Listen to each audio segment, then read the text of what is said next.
Hello friend, stock up तक में आपका स्वागत है। फ्रेंड, आज 24 जुलाई 25 आज के दिन में आपके सामने तीन ऐसे स्टॉक लाया हूँ जिन्हें हमें अपनी रडार पे रखने, कोई बाय सेल रिकमेंडेशन नहीं।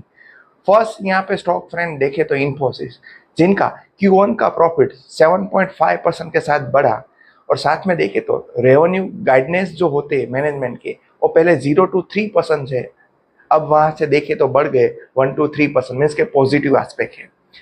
सेकेंड स्टॉक देखे तो फोर्स मोटर, जिनका प्रॉफिट 52% के साथ बढ़ा और रेवेन्यू 22% के साथ बढ़ा वाई बेस पे। एंड थर्ड स्टॉक BEML, जिन्हें आज 293 करोड़ का ऑर्डर मिला है। तो तीनों स्टॉक को अपने डाल पे रखना, बाय सेल रिकमेंडेशन में कई दिन ये स्टॉक एक ही दिन में अच्छा खासा रिटर्न देके जाते। तीनों स्टॉक वन बाय वन मैं आपके सामने रिपीट कर देता हूँ।